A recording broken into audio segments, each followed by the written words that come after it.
Ash Regan, what have the government got wrong about fixing child poverty and also life expectancy? No, I mean, clearly we haven't made the progress on this that we would have wanted to.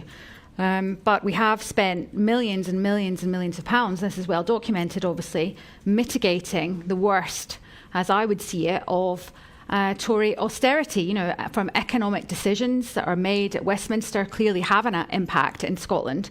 And I would say that I think this shows the constraints of devolution, that we can do some things, but we can't, we're not managing to solve some of these very tricky issues.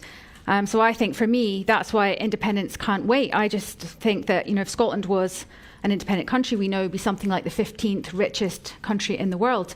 So it is not good enough, that we know that children are going to bed hungry and cold in Scotland. So I think that, if I'm First Minister, we'll do as much as we can under devolution. And I think there are possibly some, creative solutions, and we need to target more onto some of these areas where we're not seeing the progress that we'd like to see. But I think we need to be working towards independence, and we need to set out clearly to people where we think the difference would come with independence, how Scotland would be, better off, it would be fairer, it would be greener, it would be a nicer and better place for us all to live in. Can we bring in Ash Regan? Under devolution at the moment, with Brexit, we're not going to be able to get more people in work because obviously the free movement of people has now been ended. So we've got that challenge.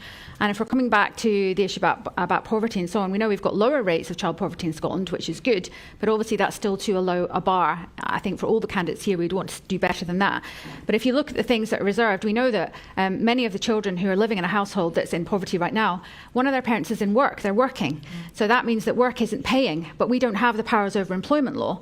And we really need to restructure the economy so that we can focus on high-paid jobs and we keep the supply chain in Scotland, because that's how people are able to work, earn enough so that they can do the things they need to do, feed and clothe their family, etc. We also know that under the UK, Scots are paying the highest energy costs in the whole of the UK, despite the fact that we are generating a lot of the clean, green, renewable energy, and we're not getting the benefit from that. So that's a problem. And I also think that, in terms of housing, we're clearly building a lot more housing. Housing costs are lower in Scotland, and that also helps. But I think I wouldn't go to tax first. I think we already have a progressive tax system, so I wouldn't probably make those choices. I think we need to be looking at ways that we can create additional revenue. So if we can raise money in Scotland, not from people who are working, but from other sources. And one of the suggestions that I think many of us have been talking about through this is to try to take a stake in the renewables industry so that money is coming back to Scotland in a way that we didn't get from oil. Obviously we didn't get a sovereign wealth fund like they did in Norway. We cannot miss out on that again. And that money we could use in Scotland to do other things with it. Okay. This is a question for the next First Minister, whoever that might be. I'm not Scottish, as you can hear. I've relocated to Scotland and very happy to do so. What would the next First Minister do to heal the divisions in Scottish society? Ash Regan, please. Can I ask a follow-up? Divisions in what sense do you mean divisions? Can you explain? Don't you think there are any? Do you mean with regard, like the pro-independence and people who are not pro-independence? Is that what you're talking about? No. Much more broadly than that. Divisions in Scottish society. And we haven't had that question so far. You do. I do think we are suffering a lot at the moment from cancel culture, and I think everyone understands what I mean by that. And I'm not a fan of that. I really, obviously as being someone that would probably be labelled as gender critical, and there were certainly a lot of women particularly, but not just women, men as well, who, over the last few years had found themselves, being sacked from jobs, being no platforms, losing publishing contracts, being hounded out of their university jobs and so on, cancelled from Twitter, the whole bit. And, we can't have that. I think we have to be able to debate things on quite a detailed level if we want to. And I think this is really important, even be able to cause offence. I think this idea that, you can't offend people, I don't think that's right. I think you have to be able to cause offence because you can't control what someone else is going to be offended by. However, I would say that for politicians, we do have a responsibility to have that appropriate level of debate, not make things personal or not reduce things down to, a level where, I'm thinking particularly, I think, of Brexit, and some of the campaigning around Brexit, particularly the sort of Farage-driven stuff. And I think we would all say that led on to having quite a negative effect. We saw a rise in hate crimes and so on against immigrants and people from the EU, so that's obviously not appropriate. But certainly in terms of the GRR bill, I think it did create a lot of tension. We've obviously seen some protests, outside Parliament and other places where it's almost leading to kind of violent clashes, which is obviously not what we want. We want everyone to be able to work together. And that's what I was saying as part of the GRR. We needed to listen to everyone. We needed to, particularly I felt in that process, we weren't listening, the government wasn't listening to women enough, and the organisations that were representing women. And we have to do that. Okay. So if we do challenge the bill and we bring it back, I think there is going to be work there to do, because there's a large sector of society that are not happy with that legislation. They think it's flawed and they think it actually puts them at risk. Okay, we are going to talk about independence. We're going to talk about health in a minute, but let's just stick with gender now, because we need to discuss it. I know that there's a couple of audience questions. Bill, if the Scottish Government's legal advice says that you cannot win, will you continue to pursue it? I won't be going to court, because I think the legal analysis will tell us that we will lose that court case. And I don't think that shows us standing up to devolution. I think that, or standing up to the UK government, I think that is something that you want to do for things where you have the public behind you. And I think it's very clear that on this issue, the Parliament, so I would say the government and also the Parliament, was out of step with the public's view on this. And, Humza has raised, equalities, and that we should always be protecting everyone's rights, and we should be. That's absolutely right. However, we do everyone a disservice when we don't mention the fact that rights often come into conflict. And that's the part of this that we didn't quite get right. So, and people like Humza and my other colleagues, they need to explain why they voted against some safeguarding amendments that were put forward by myself and others. So I was part of a group of people who submitted amendments we felt that would increase safeguarding. I voted for everything that I thought would increase safeguarding. Not many of them were successful. I think I was the only person that got an amendment through that was not supported by the government. And I also think there's an argument here, potentially, and if I'm going by what the members of the public have told me about their dismay, really, with watching this piece of legislation pass through the Parliament at all the different stages, and they felt that at every turn, they were being shut out and their voices weren't being heard. They weren't able to get in front of the decision makers. No one was listening to what they were saying. And I wonder if there's a case now, having watched that process, for strengthening the committee system or changing some of the ways we do things, so that we don't get into this position again where we've ended up passing a law that the public do not support. Okay. Hi, hello, good evening. My question, it is about this subject, but it's about schools and what children are taught in school. And I want to ask all the candidates whether they think it's right that children in Scottish schools are taught as a fact in our curriculum that they have such a thing as a gender identity that might be different to their sex, that their sex is only assigned at birth, that their parents and the doctors might all be wrong about that, and that they can then change their gender. This is what's part of the Scottish curriculum. Do you agree with that? Okay, Regan, how do you answer the question? Yeah, I do have concerns about that. And so if I was First Minister, that's something that I would look into, and obviously get everyone in to have a conversation about exactly what we should be doing on that. I'm also concerned about parents not being involved in this type of situation. I had a parent that came to me who was a constituent, and she said that the school had socially transitioned her daughter, who I think was 13 or 14 at the time, but they hadn't told the parents. So the parents had no idea what was going on, and they were very upset that this decision had been taken without their involvement at all in this process. So I think we've got to make sure that we do involve parents in this. And I also think there's a fundamental issue here that, we need to teach children to love themselves. We need to teach them to love their bodies. I don't think much good can come of teaching kids to loathe themselves or to think that something might be wrong with them. I just fundamentally disagree with that. But before we do, just a final question on this subject. Do you agree with J.K. Rowling that Nicola Sturgeon was a destroyer of women's rights? Ash Regan. I think J.K. Rowling has been very brave in the way that she's advocated for this issue at a time, like we were talking about earlier, at a time a few years ago when hardly anyone dared to speak up on this issue because they were fearing for their livelihoods. It was such a toxic debate that you couldn't say anything. I think it's changed a little bit in the last couple of years. So I think she was very brave to do that. And I think people speaking out gave other people confidence to speak out. So I think that was important.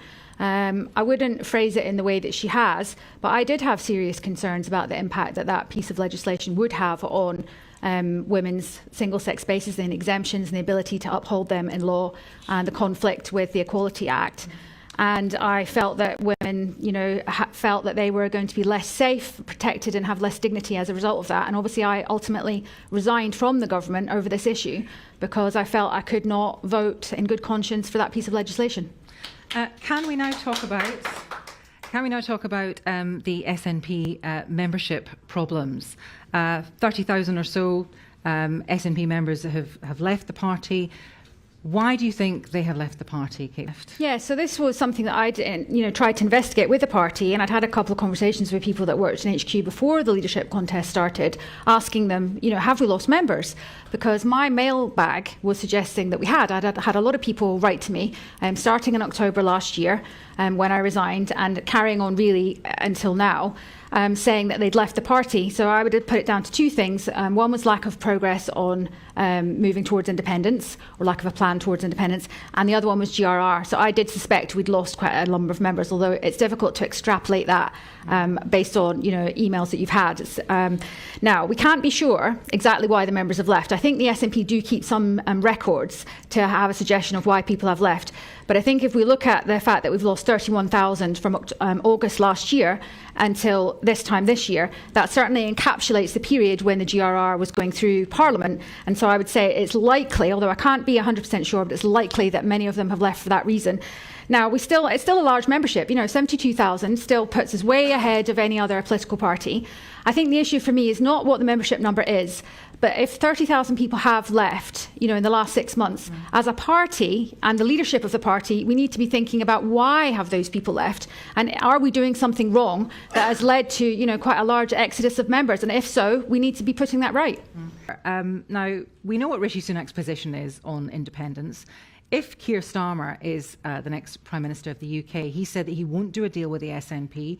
He won't have another referendum. The government's ruled out too. So what are you, all three of you, going to do about getting independence? Okay, Ash Regan, how would you boost support for independence up from 45%? Yeah, so roughly I would say it's about 50%. So sometimes it's over that, sometimes it's under. And obviously it's a lot different than it was when we started off in 2014, where it was about 27%. So clearly we're in that area now. And I don't agree with my two colleagues here that if we just get a sustained majority, that automatically Westminster will just give us a referendum. So my plan on this, and I am the only person that set out a plan on this, is that the First Minister focuses on the priorities of the people of Scotland. We stop talking about referendums, and we stop making that something that we talk about a lot in Parliament, and instead we get back to governing wisely, cross-party, for the things that matter. Then we start up an independence convention. So that sits out in civil society, and that would be the other pro-independence parties, civil society, and so on. And they design the Yes campaign and run that. So again, that's separate from the First Minister, separate from government. But I'm also suggesting that we set up an independence commission.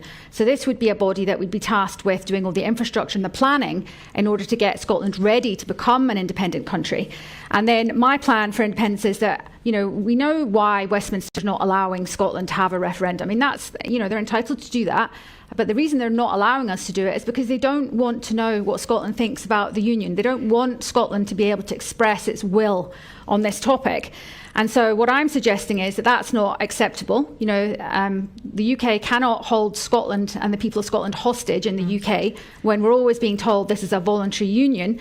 And so I'm suggesting that the referendum isn't the gold standard, the ballot box is actually the gold standard, and that we use the ballot box that's available to us, which would be each and every election. So we ask the people of Scotland, we just have it in the background. We don't talk about process ever again.